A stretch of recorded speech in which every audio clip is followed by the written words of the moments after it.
Vegas Golden Podcast, we are back, and not only on audio anymore. As you can see, we decided in this current age, maybe you would like to see our faces on video, so we're going to come to you on video throughout the Golden Knights run through the playoffs. I'm Case Kiefer, along with Justin Emerson, and we are brought to you by the Credit One Bank Vegas Born Card, the credit card perfect for passionate Golden Knights fans. Man, I forgot that can kind of be a tongue twister if you aren't used to doing it. Yeah, I had to do it one time. I had to do it one time when you were out and Brewer and I were doing it, and I stumbled through it pretty good. Yeah, absolutely. We will get that muscle memory back, and I know that's what the Golden Knights are trying to do right now too. Through one official game, they beat the Dallas Stars in the first round robin game yesterday. We're recording on a Tuesday. Another game coming up Thursday against the defending Stanley Cup champions. Justin, I know this has been basically your whole life for the last couple of weeks. You've listened to everything the Golden Knights have said publicly. You know this team inside and out. Obviously, it's your job to do so. But what stands out about where they are right now? Oh, man, and let me just say thank goodness for that. It was a couple of months of not that I don't like helping out on the news desk, but there's a reason I got into sports reporting, and it was to be back into the grind of the hockey playoffs. So it is definitely good to be back, and it's good to be around the team again, I guess. We got to go out to practice, and haven't talked to a player in person since March, but, phone and Zoom and all that, it's how we're all living. So, it's exciting to have hockey back. Golden Knights looked good-ish in their first game back Monday against the Stars, so I guess, when is this going to run? Wednesday. So tomorrow against the Blues, they're ready for another challenge. Yeah, absolutely. And I think, some of the things that really stood out about the first game, well, I guess just the whole thing in general, we're still dealing with the goalie competition. Is it going to be Leonard? Is it going to be Fleury? Both have looked pretty good through two games, one being an exhibition. And then, of course, Leonard starting the Stars game. Without Max Pacioretty, still back in Vegas, at least from what I know, not with the team in Edmonton. We don't really know what's going wrong with him, but it seems to be lingering a little bit longer than we expected. From a personnel standpoint, I think there's really a spotlight on those guys right now. Anything you can add to them? No, I think you're definitely right. It's still a goalie battle right now. It sounds like Marc-Andre Fleury's probably got the lead in the goalie battle, and I can't imagine much stopping him from starting game one next week at this point, unless he just gets lit up tomorrow and Robin Lehner is awesome on Saturday. And should note that that's not necessarily confirmed, but that's kind of what we think, is that it'll be Fleury on Thursday and Leonard on Saturday. Max Pacioretty, your guess is as good as mine.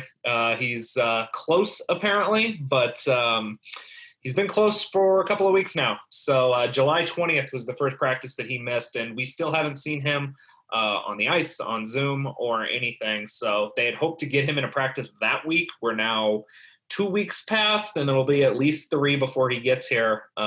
Even if he does join the bubble at this point, my understanding is he has to have 4 days of negative tests before he's allowed to play. So I guess if he arrived today, I guess he could play on Saturday, but I wouldn't count on seeing him until at least the start of the first round. Interesting. 4 days of negative tests. I didn't realize that for the NHL. I did see today the NBA, things have been going so smoothly. They kind of moved the goalpost, so now there's a shorter time you have to be in quarantine before playing again. Not to say the NHL will follow, but you never know. They could. I think they're both kind of taking cues from each other a little bit, even if they wouldn't admit to it. As far as Pacioretty, and I feel like this is we are trying to stick to our normal segments here, so this is kind of the big story, I guess, by default, is his status. I think you could make a case either way of at least so far how this has affected the Golden Knights and how it's going to affect them through the round robin. Obviously, he led the team in points this year, had one of the best years of his career, so it's going to hurt anytime you're without him. But at the same time, when they were clicking at their best yesterday against the Stars, I mean, it certainly didn't seem like it was crippling if they didn't have him. I think you can make a case that Mark Stone's going to raise the profile and the ability of anyone around him. So I don't know, where do you fall on that? I mean, is this like we're going to be out in the round of 16 without Max Pacioretty, or do you think there's some ways around where the Golden Knights can, kind of survive without him? That's a good question, because Max Pacioretty is definitely important.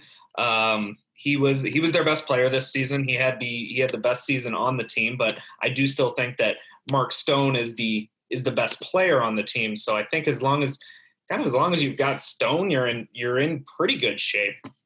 But yeah, you're going to need Pacioretty. I think where they missed him the most has been has been on the power play. They've had, if we're going to count the exhibition game, and whether you want to or not, that's fine. But they're now 1 for 8 on the power play with Max Pacioretty not in the lineup. So he's a really important spot, just kind of on that half wall and able to facilitate a lot of things. So they're definitely going to need him. I wouldn't count them out of a round or anything like that without him. They were able to come back and score 4 in the third period without him Monday night against the Stars. But they're going to need him for a cup run for sure. It'll be tough to win a couple of rounds without your best player. So the sooner they can get him back, and all indications are that they do hope to get him back soon. But like I had just said, he's been close for a couple of weeks now. So I guess we'll see. When we see him is when we see him. And us not being at practice, we don't know. Yeah, and we always got very little information from the Golden Knights about who's injured, who's practicing, what's going on. Now it's even less under the new coronavirus protocols. I do know at one point at least Peter DeBoer said it is not a COVID test, so we can rule that out. And it's been way too long now to be. If you've seen, how long, I guess other athletes, if you go based on that, he'd probably be back by now. But yeah, it's certainly something to watch. And I guess for the purposes of this podcast, to answer your question, let's just go ahead. We are going to include the exhibition game. If you've listened to us before, I'd say we're both a little more on the numbers side than the narrative side. We tend to skew to that to make our decisions a little bit more. And we need any increase of sample size we could have right now. So for now, we're just going to use those 6 periods. It's been good for the Golden Knights. Like we said, 2 wins. They kind of made Arizona look bad in the first exhibition game. The Coyotes even series right now with the Predators. But speaking of those other series, they've been a lot of fun to watch. I've tried to take in as many of them as I can, especially in the Western Conference. So this is Escaping the Fortress. What are your impressions so far, and how do you think it shapes up for the Golden Knights? Where we sit right now, they could still literally take on anyone. None of the series are over. We don't know where the Golden Knights are going to be seated. I know some teams are more likely than others, but is there a team that Golden Knights fans should be rooting for or hoping to avoid? That's a really good question. The team that's impressed me the most, even though they're tied in their series now, I really like the Nashville Predators. I think that that's a team that the Golden Knights are going to want to avoid, and if everything goes chalk, they would face them if they finished as the 3rd seed, which is where they came in. So that's definitely not unrealistic that happens. Nashville, they gave up a couple of early goals to the Coyotes in game 1, but once UC Saros kind of settled in goal, they were lights out. They went up 4-0 today before they gave up any goals. I think that that's a team that if I'm Vegas, I don't want any part of. So I think right now that's the one I'd be looking to avoid the most. Winnipeg looks a little banged up. They don't have a whole lot going on. They were able to win their second game against Calgary, but if I'm Vegas, that's a team that I think I'd want to play right now. They're down a couple of forwards. It looks like Mark Scheifele could be out for a while. Cody Eakin's their second-line center, so that could be a fun little reunion game for Vegas. So I guess first impressions off of the first couple of days of hockey, if I'm the Golden Knights, I wouldn't mind playing Winnipeg, and I'd want to avoid Nashville. Well, a lot to come out of that. I really hope they avoid Winnipeg. We're just going to hit all our tropes on here because I always talk about what I bet. I am heavy on Calgary. I love Calgary in that series. I can't believe it's 1-1 now. I feel like the Flames are just kind of maddening to watch because they're so talented. I feel like they're clearly the better team, but game 2, they just they lost their composure. They made some stupid mistakes. I feel like if they stay out of the penalty box, they win that game too. I still kind of think they win that series. I know that's a team that Vegas fans seem not very concerned about, and I understand why with the history. That's a team that still kind of scares me a little bit, just their offensive ceiling. They seem like a team, if they just get it together. I know they don't have the best defense or goaltending, but I really like their scoring ability. They're not necessarily a team I'd be dying to play if I'm the Golden Knights, although I know that might be a little bit contrary to popular belief. Did you just say you don't like Winnipeg's goaltending? No, Calgary's. Oh, okay. Yeah. No. Winnipeg, that's all they have. It's their goaltending and nothing else. Okay. Sorry if I said that incorrectly. I meant Calgary. That was all. Everything I just rambled was all about Calgary. Gotcha. That makes a lot more sense. I misunderstood you, but if I'd like to play Winnipeg for the 19 reasons the players that they'd have other than Connor Hellebuck. That is somebody that you don't want to have to mess with, and. No, I'm with you on the Calgary thing. I think they are the better team. I think they'll get through that Winnipeg series, but we'll see. They're tied 1-1, so it's best 2 out of 3 now, and these short series lead to chaos, and it's fun. Yeah. Yeah, so we're on the same page there. I really like your Nashville answer. I don't necessarily know that I'd be in full agreement that they're the number one team I'd like to avoid.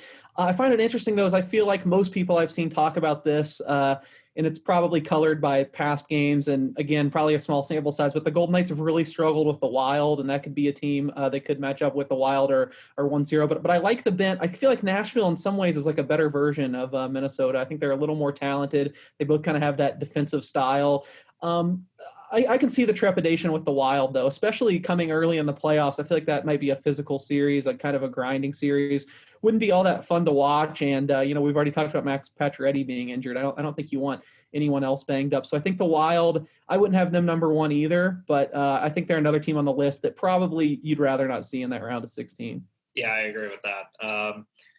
Wild, you never really want to play. They've got the defensive systems that are just maddening, a terrific 5-on-5 team that, like you said, you don't really want to have to mess with. You'd rather somebody else take them out. And then there's the teams at the bottom of the seeding, I guess. Arizona got handled pretty well on Thursday in the exhibition game. If I'm the Golden Knights, the Coyotes don't scare me. The Blackhawks don't scare me. You'd need a 1 or a 2 seed to face off against either of those teams, which still in the cards. They're tied with Colorado right now for the lead in the seeding, and lots going to happen over the next couple of days to find out about that seeding. So it could be the Golden Knights are stuck playing number 5 Winnipeg, or they could draw lucky and play Chicago in the first round and play that 12 seed. Yeah, absolutely. It looks pretty unlikely that they would play Edmonton because they'd have to be the 4 seed. Edmonton is the 5. That's 1-1. But I think we pretty much agree here. I think you would take the winner of the Edmonton-Chicago series, honestly. I know that's been fun to watch and it's been crazy, but if there's one series that's kind of looked sloppy, and I don't necessarily think either of these teams are that great. If I'm a Golden Knights fan, I don't mind playing either of them, and I've been hating on the Jets all season, so I don't mind playing the Jets either. So that would be my 3. I would like to match up against the Blackhawks, which you'd need the number 1 seed to do. The Oilers, which you'd have to collapse to do, so they don't want the Oilers, or the Jets, as we've discussed. Yeah, if they have to play the Oilers, they would. In order to play the Oilers, I think they would have to lose their next. They'd have to lose their next 2 in regulation. I guess if Dallas wins their next 2 and the Vegas loses 1 in overtime, Dallas would have 4 points and Vegas would have 3. But either way, I mean, one more win and then they're clinched over Dallas because they have the tiebreaker. But and then the last team that we didn't talk about is Vancouver. I don't really know what to make of them.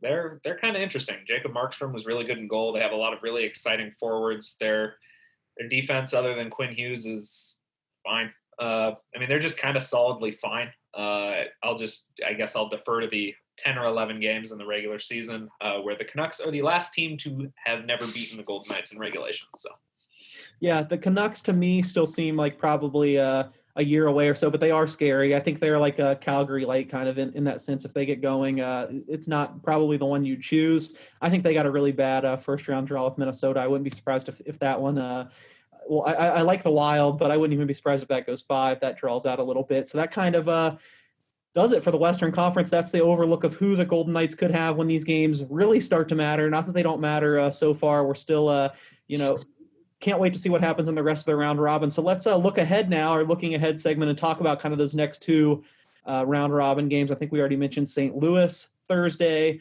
Colorado Saturday. 2 teams that have kind of had their way with the Golden Knights this year. I think the Golden Knights did end up beating the Blues twice in overtime, but the Blues scored a bunch both games.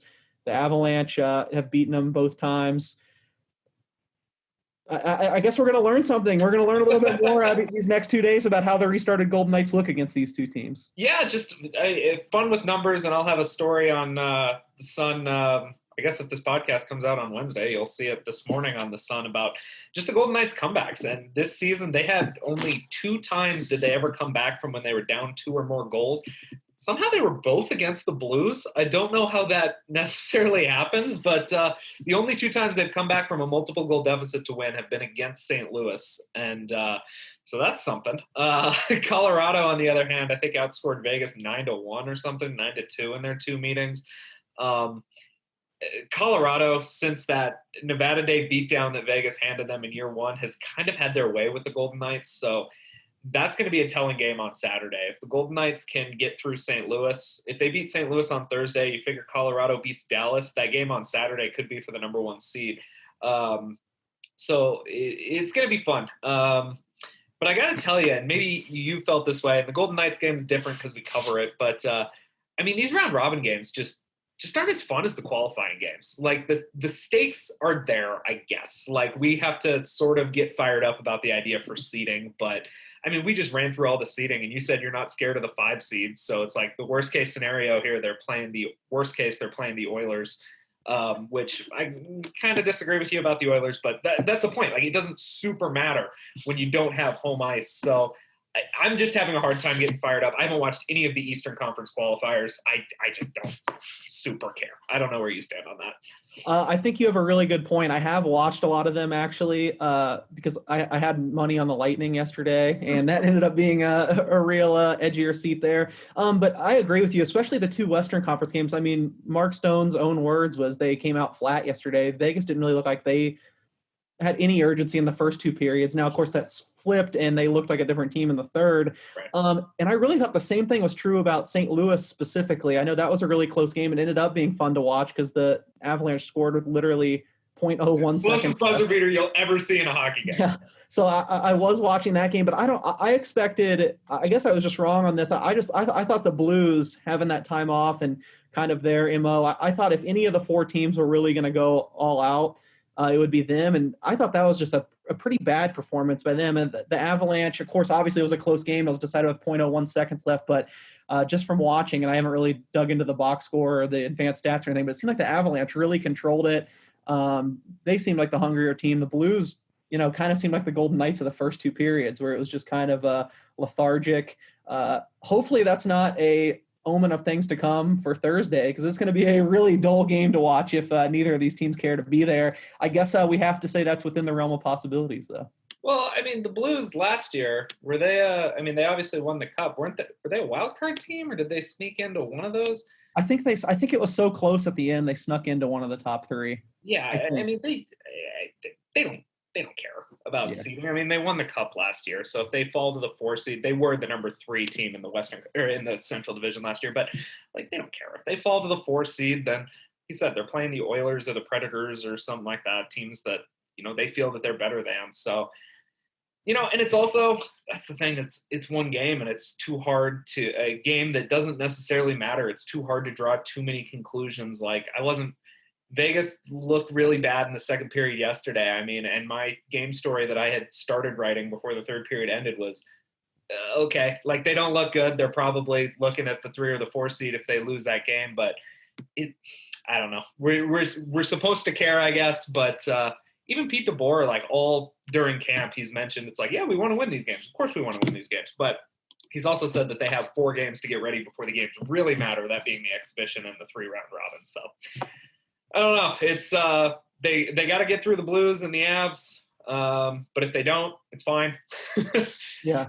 I don't know. I guess meh is like not very exciting radio or podcasting, but that's kind of where I'm at with the round robin games. I'm very excited for next week's games when we're back into playoffs that matter for the Golden Knights.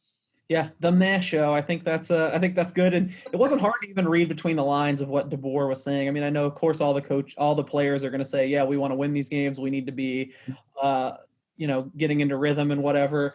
Of course, they're going to say that, but DeBoer, I mean, didn't even really hide the fact that this wasn't super a priority to them. I do think right now, if you're making me pick who's going to be the number 1 seed, I think from watching the entire Golden Knights game and most of the other games, I do think the Avalanche look the best. Now, of course, that can change, but I guess we should root for the next 2 if we want ultra drama on the weekend to maybe actually have some intensity. If we could have the Stars upset the Avalanche, and I guess no one watching this is going to root for the Blues to beat the Golden Knights, but that would be ultimate drama if the Blues beat the Golden Knights and the Stars to beat the Avalanche. Well, here's where seeding could matter. Let's say, I mean, you think Colorado is going to be the 1 seed. I think I would agree with that right now.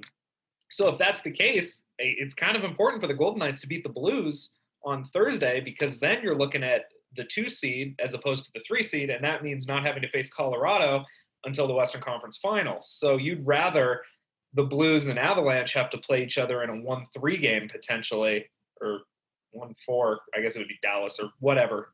Basically, you want as many other teams to try to eliminate the Avalanche, because as good as the Blues are, I think the Avalanche are the biggest roadblock to the Golden Knights going to the Stanley Cup final this year.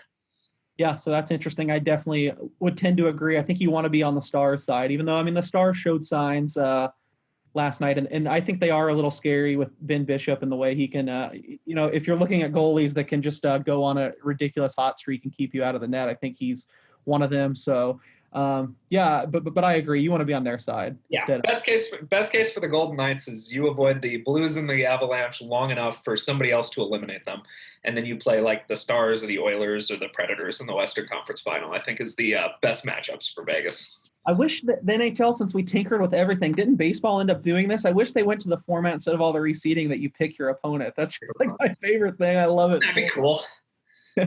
I wonder who. Okay, so I guess this kind of goes back into our last segment. Let's say that you're Vegas and you're the 1 seed, and you get to pick your opponent. Who is Vegas general manager Case Kiefer choosing as his team's first round opponent? As the 1 seed. Let's say it goes chalk and you got to pick up 5 through 8, so you can't. If it goes chalk, okay. Because I was going to say Chicago if they win easily, but so if it went chalk, it would be Edmonton, Nashville, Vancouver is over Minnesota. Yeah, Vancouver and Calgary. I think I'd have to go Vancouver, honestly. The most interesting thing to me would be how they would spin it, because they're not going to be like, we're picking Vancouver because we've killed them ever since we've been a franchise. They're going to be like, this is a really tough decision, but they were the lowest seed, so. Well, and they're not the lowest seed, though. If Calgary was, which is why I think that the most hockey player thing of all time would be to just pick whatever team you would have faced anyway. That way, if you lose, you don't have to answer all the questions of like, well, you picked Vancouver and they beat you in 5 games or whatever. It's like, well, do you regret that? You're probably exactly right that that's what happened. And now I'm even more mad they didn't do this, because that would have been like the easiest column fodder. I just would have ripped Vegas up and down if they chose Calgary. And then it probably would have backfired. They would have swept them and I would have looked dumb. But I think that would be really easy, because I think that's what they would have done. And I think that would have been, or maybe that's not what they would have done, but it would have been within the realm of possibilities, and I think that's preposterous. Yeah, it just insert this new rule that makes things so fun, and then just have every team come up into their selection show and just pick the team that they would have played anyway. Yeah, absolutely. Well, we're not going to have to deal with that, but maybe in baseball, it'll be fun to see how that goes. We're going to sign off here with our final segment that we always do, a fresh slate of Shining Knight. It's our competition where Justin and I pick a player that we think is going to shine, that's going to help the Golden Knights the most over the next, usually week. I guess we'll just do the round robin games here. So 2 games, the Blues and the Avalanche. We can take anyone. You can only take a player once. We'll stick to that for the playoffs. Justin won the regular season. I don't have the total in front of me, but I think probably by 3 or 4. I thought I had. I don't even know where mine is. Right, I had it up, but. No, I might have accidentally deleted it. Whatever, I'll come up with something. Yeah, I won by a lot. I just remember that.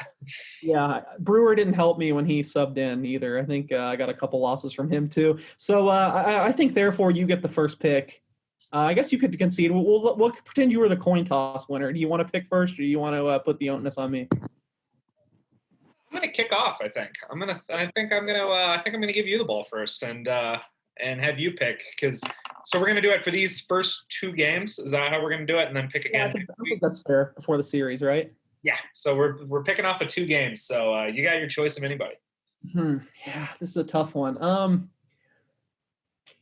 How about, I mean, it's the round robin. We already said it's kind of a crapshoot. We don't know what's going to happen. I hope this guy didn't already. It also depends on how long you think the Golden Knights are going to last, because you don't want to take someone man, this is tough. Yeah, you don't want to save your Mark Stone pick for the final and then them get out before you get to pick them. Yeah, I'm going to go ahead and I'm going to kind of shoot for the middle then. Not one of the guys that I would want at the very top of my board, but not someone that I would want left off if they go all the way to the Stanley Cup. I'm going to go with Jonathan Marsha. So just a dependable guy. Always seems like his plays rises a little bit in the playoffs. I think he's one guy that I think is going to be intense regardless. He'll be trying to pick up the rest of the guys if they're flat again on Thursday and Saturday. So very narrative-y pick there, but I think he's one of the top 5 or 6 guys you would want, and I can't afford to get into another big hole. So at first I was going to go, well, Pacioretty's out, maybe I'll go Chandler Stevenson in the meantime, but that seems like kind of a stretch. I'm going to go with one of the top guys. I'm going with Jonathan Marsha. So. Picking Chandler Stevenson would be like, to use a fantasy football thing, like drafting Austin Eckler last year, knowing that Melvin Gordon's coming back, but you got to kind of get everything you can out of him now. Exactly. Yeah. No, I like your Marchessault pick. He was kind of where I was thinking. I was also thinking Riley Smith. He seems really dialed in these first 2 games. But it's no fun to pick a line mate, because if Smith scores, Marchessault probably assisted on it. So, let's see. I was also thinking William Karlsson, but I think I'd rather wait until Pacioretty gets back. So I'm going to go with somebody who I thought looked really good in camp, somebody who I wrote a story about, and I think a fully healthy Alex Tuch is a difference maker. I think he swings the pendulum one way or another for the Golden Knights, because if he's out there scoring on the third line, and mind you, his line looked miserable last night before they switched it up, but I'm going to go Alex Tuch. So we're going to go Tuch versus Pacioretty, Tuch versus Marchessault for these next 2 games before the playoffs get going for real next week. I love it because you said my pick crossed your mind, and I swear Alex Tuch crossed my mind as well, probably largely because of your story, which you can go check out on LasVegasSun.com. But I also, throughout this 20 or 30 minutes or whatever it's been, I've said we have been fulfilling our tropes. I also decided I could not pick Alex Tuch because we have disagreed on Alex Tuch very much through the years on the podcast. I was thinking about that last year when I was convinced he was going to get to 30 goals or whatever it was, and then I don't think he scored for the rest of the season after we talked about it. I think we had a bet on him, and I think we even disagreed a little bit on the coming into the year, the Alex Tuch a player a day series. But I do think it's trending upwards for him. I would be buying low on Alex Tuch now. So I think that's a good pick. Marchessault versus Tuch will be fun. And like I said, we'll try to come to you a couple more times throughout the playoffs. Thanks a lot for checking it out today. For Justin, I'm Case. This has been Vegas Golden Podcast.